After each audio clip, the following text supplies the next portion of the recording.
Não existe mentira econômica maior do que a ideia de que a riqueza está no solo. Se recursos naturais determinassem a prosperidade, então o Haiti seria mais rico que Hong Kong e o Congo seria uma superpotência. Mas as evidências mostram o contrário. A Suíça não tem petróleo, nem ouro, nem diamantes, e ainda assim é uma das economias mais avançadas do mundo. Enquanto isso, a Venezuela, sentada sobre as maiores reservas comprovadas de petróleo do mundo, tornou-se um país onde as pessoas comem do lixo. Como isso é possível? Porque o que determina a prosperidade não é o que está debaixo dos seus pés, mas o que está entre as suas orelhas. A cultura, e não o petróleo, nem a ajuda, nem a geografia, é o que separa as nações que prosperam das que fracassam. Como já disse antes, se aprendemos algo com a história do desenvolvimento econômico, é que a cultura faz quase toda a diferença. E, no entanto, é justamente esse fator que nos dizem para ignorar. Dizem que a pobreza é causada pelo colonialismo, que a desigualdade é o legado da escravidão, que a prosperidade depende de redistribuição ou reparações ou da mais recente iniciativa do Banco Mundial. Mas se essas ideias tivessem algum mérito, seus resultados falariam por si mesmos, e não falam. Porque o que realmente produz riqueza, riqueza geracional sustentada, não é material, mas comportamental, não é ambiental, mas moral, não é imposto de fora, mas cultivado de dentro. Vamos começar fazendo a pergunta que quase ninguém na academia está disposto a fazer. Se a pobreza é resultado da falta de recursos, então por que a pobreza foi a condição universal da humanidade durante a maior parte da história registrada? No ano 1000 não havia colonialismo, nem capitalismo, nem revolução industrial, e ainda assim quase todos os seres humanos, independentemente do continente ou da cor da pele, viviam em extrema pobreza, com uma expectativa média de vida inferior a 40 anos. As taxas de mortalidade infantil eram assustadoras. A maioria das pessoas nunca viajou mais do que alguns quilômetros de onde nasceu. Portanto, se estamos procurando um culpado pela pobreza, não deveríamos perguntar por que algumas pessoas são pobres. Deveríamos perguntar por que alguém é rico. E a resposta, mais uma vez, é a cultura. Cultura não é apenas música e comida. Cultura é a sabedoria acumulada de gerações, transmitida na forma de hábitos, instituições, valores e prioridades. É como o conhecimento é transmitido, como as crianças são criadas, como o sucesso é definido e como o fracasso é tratado. Em outras palavras, cultura é capital humano, e ao longo do tempo, o capital humano é muito mais decisivo do que o capital natural.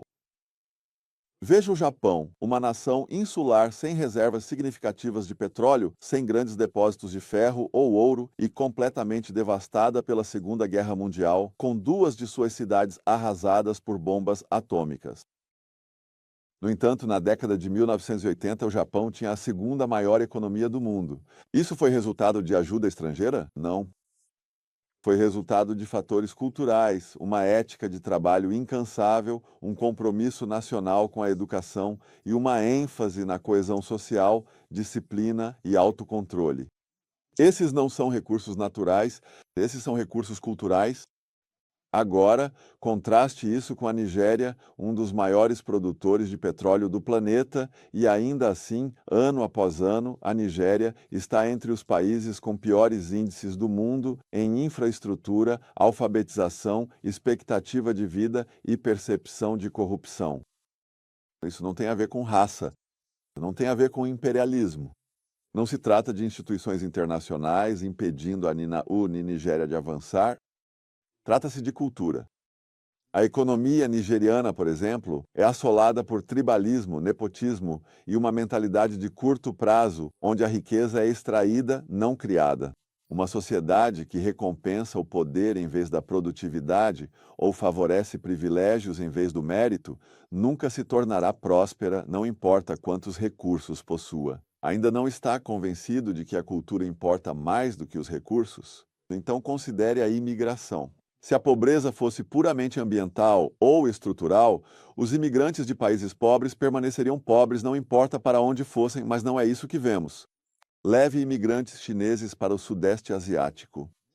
Muitos chegaram extremamente pobres, proibidos de possuir terras, excluídos do poder político e sujeitos à discriminação violenta. Mesmo assim, em uma geração, eles dominaram o comércio local em países como Malásia, Tailândia e Indonésia. Como? Porque eles trouxeram consigo uma cultura que valorizava a economia, o trabalho duro, a lealdade familiar e a educação. Esses valores não vieram de subsídios governamentais. Elas vêm de uma tradição passada de pais para filhos ao longo de gerações. Ou veja as comunidades judaicas na Europa. Na Hungria do século XIX, os judeus representavam menos de 10% da população, mas mais da metade dos médicos e advogados do país. O mesmo padrão ocorreu na Polônia, Alemanha e mais tarde nos Estados Unidos. Essas não eram sociedades que estendiam o tapete vermelho. Na verdade, muitas vezes eram hostis, mas novamente a cultura fez a diferença. Deixe-me ser claro: cultura não é genética, não é inata e não é imutável. Mas as culturas podem e de fato mudam, elas evoluem. Você sabe, o Japão se transformou no século XIX durante a restauração Meiji, abandonando séculos de isolamento feudal em favor da modernização e industrialização. Eles adotaram sistemas ocidentais não por admiração, mas por necessidade de sobreviver e competir. A Alemanha, após a Segunda Guerra Mundial, reinventou-se, tornando-se econômica e politicamente uma das democracias mais prósperas do mundo. A Coreia do Sul, que na década de 1950 era mais pobre do que Gana, tornou-se líder global em tecnologia, educação e indústria em apenas 2 gerações. Mas nenhuma dessas transformações aconteceu por acaso. Elas exigiram mudanças culturais, escolhas deliberadas, muitas vezes em oposição direta aos tradicionalistas e intelectuais de sua época, que alertavam que essas mudanças eram inautênticas ou imperialismo ocidental. Essa é a ironia.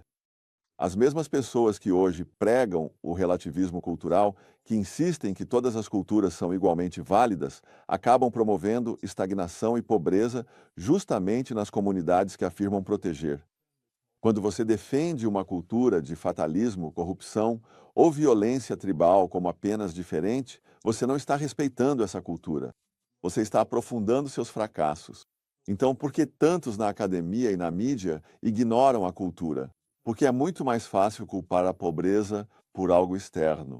Se a pobreza é causada pelo capitalismo, então precisamos de socialismo. Se é causada pelo colonialismo, então precisamos de reparações. Se é causada pelo racismo sistêmico, então precisamos de redistribuição. Em cada caso, a solução é simples: transferir a culpa e o dinheiro do indivíduo ou da comunidade para a sociedade como um todo. Mas quando você diz que a pobreza é causada pela cultura, a solução se torna mais difícil porque a cultura não pode ser redistribuída. Ela precisa ser ensinada, reforçada e sustentada, muitas vezes em desafio às vozes mais altas das instituições de elite. A cultura não é criada em escritórios do governo. Ela é criada em lares, igrejas, salas de aula e vizinhanças. Mas são exatamente esses os lugares que os intelectuais modernos passaram décadas minando. Em The Vision of the Anointed, descrevo uma mentalidade predominante entre intelectuais, uma crença de que as disparidades sociais são exclusivamente resultado de forças externas e que todas as culturas são igualmente válidas e acima de qualquer crítica. Essa perspectiva descarta a ideia de que normas e comportamentos internos possam influenciar os resultados, rotulando tais sugestões como racistas ou insensíveis. No entanto, essa recusa em considerar fatores culturais deixa os indivíduos impotentes, esperando por mudanças sistêmicas em vez de assumirem o controle de suas circunstâncias. Ao longo das décadas, bilhões foram investidos em ajuda externa, com a suposição de que a pobreza decorre da falta de recursos. No entanto, essas iniciativas frequentemente negligenciam os fatores culturais que determinam como os recursos são utilizados. Em Riqueza, Pobreza e Política, discuto como a ajuda pode ser desperdiçada em sociedades onde a corrupção é desenfreada e onde ganhos de curto prazo são priorizados em detrimento do desenvolvimento de longo prazo. Sem uma estrutura cultural que apoie a responsabilidade e o trabalho árduo, a assistência externa faz pouco para promover um progresso genuíno. Intelectuais frequentemente promovem o relativismo cultural, a ideia de que todas as culturas são igualmente válidas e não devem ser julgadas. Embora isso possa parecer tolerante, pode ser prejudicial. Ao recusar reconhecer as deficiências de certas práticas culturais, impedimos que as sociedades façam autorreflexão e evoluam. Em A Visão dos Ungidos, critico essa mentalidade, enfatizando que proteger culturas de críticas sob o pretexto de respeito pode perpetuar tradições prejudiciais e impedir o progresso. As culturas não são estáticas, elas evoluem com o tempo. O avanço social reside na disposição de adotar práticas benéficas e descartar as prejudiciais. O Japão pós-Meiji é um exemplo emblemático. Diante da ameaça do imperialismo ocidental, os líderes japoneses adotaram tecnologias ocidentais e reformas institucionais, ao mesmo tempo em que mantiveram aspectos centrais de sua identidade cultural. Essa adaptabilidade impulsionou o Japão ao patamar das principais economias do mundo. Por outro lado, sociedades que resistem à mudança ou se apegam a tradições contraproducentes frequentemente acabam presas à estagnação. Reconhecer a necessidade de introspecção e reforma cultural é essencial para qualquer sociedade que almeje alcançar prosperidade duradoura. Agora, deixe-me esclarecer algo que muitas pessoas entendem errado. A cultura não é transmitida pelo DNA, ela é passada pelo exemplo, pela instrução, pelo reforço de pais, professores, colegas e instituições. O que as crianças veem enquanto crescem, suas atitudes em relação ao tempo, ao trabalho, à honestidade e à responsabilidade, é muito mais determinante para seus resultados do que a quantidade de minerais sob o solo de seu país. É por isso que podemos observar diferenças profundas, mesmo dentro do mesmo grupo étnico, dependendo de onde vivem e dos padrões culturais que adotam. As pessoas falam sobre privilégio e opressão como se esses fossem os principais determinantes do sucesso, mas quando você realmente analisa os dados, e digo analisar de verdade, você encontra algo bem diferente. Você pode ver isso na experiência de imigrantes chineses no Sudeste Asiático, pode ver em imigrantes judeus na Europa Oriental, pode ver em nipo-americanos após a Segunda Guerra Mundial. Essas não eram pessoas privilegiadas. Esses não eram grupos agraciados com recursos ou poder político, mas trouxeram consigo padrões culturais que promoviam o progresso, e isso fez toda a diferença.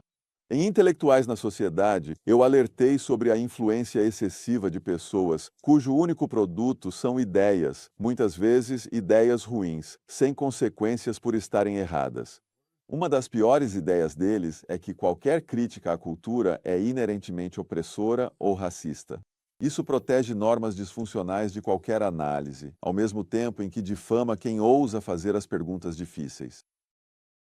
Estas são as mesmas pessoas que colocam a mágoa acima da conquista, que tratam a inveja como discernimento e que acham que é possível construir uma sociedade próspera baseada em ressentimento histórico e esquemas de redistribuição. Mas a história já mostrou repetidas vezes que nenhuma quantia de dinheiro, política ou pedido de desculpas pode substituir o árduo trabalho de desenvolvimento cultural. Outra noção destrutiva que ganhou força é a ideia do relativismo cultural, de que todas as culturas são igualmente válidas, igualmente dignas e igualmente propícias ao sucesso. Isso pode parecer uma ideia nobre, mas é uma ideia sem a mínima evidência concreta para apoiá-la. Se a cultura não fizesse diferença, os imigrantes somalis nos Ewurswai teriam os mesmos resultados que os imigrantes indianos ou nigerianos, mas não é o que acontece. As disparidades são enormes, econômica, educacional e socialmente. Agora, isso é por causa do racismo ou porque nem todas as práticas culturais são igualmente benéficas? Certo. Algumas culturas enfatizam a pontualidade e outras não. Algumas culturas priorizam a alfabetização e a matemática, outras não. Algumas culturas ensinam respeito à lei e à ordem, outras glorificam a rebeldia. Essas diferenças importam. Elas não são superficiais. Elas moldam vidas e destinos. Tratar todas as culturas como se fossem intercambiáveis não é respeito, é negligência. Isso impede as pessoas de fazerem as mudanças necessárias para ter sucesso no mundo real, não apenas em seminários universitários. Já disse antes e vou repetir: cultura não é só sobre comida, festas ou idioma. Cultura é sobre valores, sobre o que uma sociedade valoriza, incentiva e espera. As pessoas poupam para o futuro? Elas investem na educação dos filhos? Respeitam contratos, o Estado de Direito e a propriedade alheia? ou buscam gratificação instantânea, veem o roubo como redistribuição legítima e desprezam a excelência acadêmica como se fosse agir como branco. Você pode ver as consequências dessas escolhas ao redor do mundo. Em Riqueza, Pobreza e Política, discuto como normas culturais que apoiam a poupança, o investimento e o trabalho árduo tendem a criar prosperidade a longo prazo. Normas opostas tendem a destruí-la. Políticos e organizações internacionais adoram vender a ideia de que países pobres podem ser erguidos com ajuda externa suficiente, mas o que eles se recusam a admitir é o seguinte: nenhum valor em dinheiro pode superar uma cultura que o desperdiça. Bilhões foram despejados na África subsaariana, América Latina e partes da Ásia. Os resultados? Em muitos casos, não são melhores do que antes e, em alguns casos, são até piores. Por quê? Porque sem as bases culturais de responsabilidade, honestidade e pensamento de longo prazo, o dinheiro desaparece. Ele vai para contas privadas, projetos faraônicos ou subsídios improdutivos. A ajuda externa não pode ensinar disciplina. Ela não pode impor um senso de obrigação e não pode criar o capital cultural que, em última análise, determina se uma sociedade prospera ou fracassa. Quando você diz a cultura importa, as pessoas frequentemente respondem: bem, como consertamos isso? Como se existisse um programa governamental de 5 pontos para substituir valores culturais. Ah, mas a cultura não é mudada de cima para baixo. Ela é transformada de dentro para fora. Começa em lares onde as crianças aprendem, ou deixam de aprender, autocontrole, honestidade e perseverança. Continua em escolas que exigem excelência em vez de dar desculpas, em igrejas que promovem disciplina moral, em comunidades que celebram conquistas em vez de inveja. Essas não são tarefas para burocratas. São responsabilidades que pertencem às famílias, vizinhanças e instituições voluntárias. O perigo de negar a importância da cultura não é apenas teórico, é tragicamente real. Quando dizemos a comunidades em dificuldade que seus problemas são todos externos, que é racismo, capitalismo ou colonização, tiramos delas a capacidade de agir, ensinamos a impotência. Criamos uma psicologia de dependência em vez de responsabilidade e, ao fazer isso, perpetuamos as próprias condições que afirmamos combater. É por isso que sempre me opus a políticas baseadas em vitimização coletiva em vez de responsabilidade individual. Não é porque eu nego a história, é porque eu vi o que acontece quando se constrói uma identidade em torno da queixa e não da capacidade. Você obtém raiva, sim. Você obtém exigências, obtém slogans e protestos.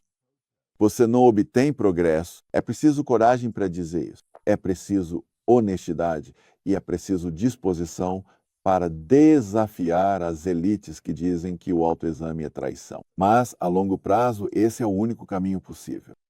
Em resumo, as disparidades entre nações e comunidades não são resultado apenas de fatores externos como o colonialismo ou o acesso a recursos.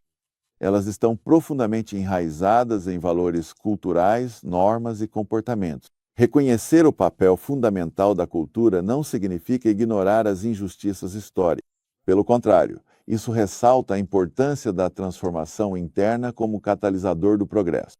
A verdade nem sempre é confortável, especialmente numa era em que a culpa é moeda de troca e o vitimismo é virtude. Mas a verdade permanece. O que está entre nossos ouvidos importa mais do que o que está sob nossos pés. Isso pode não caber em um vídeo de 30 segundos ou em uma hashtag em alta, mas foi o que construiu civilizações e as destruiu quando esquecido. Como já afirmei, se aprendemos algo com a história do desenvolvimento econômico, é que a cultura faz quase toda a diferença. Ao fomentar culturas que valorizam a educação, o trabalho árduo e a inovação, as sociedades podem traçar um caminho rumo à prosperidade duradoura, independentemente de seu ponto de partida.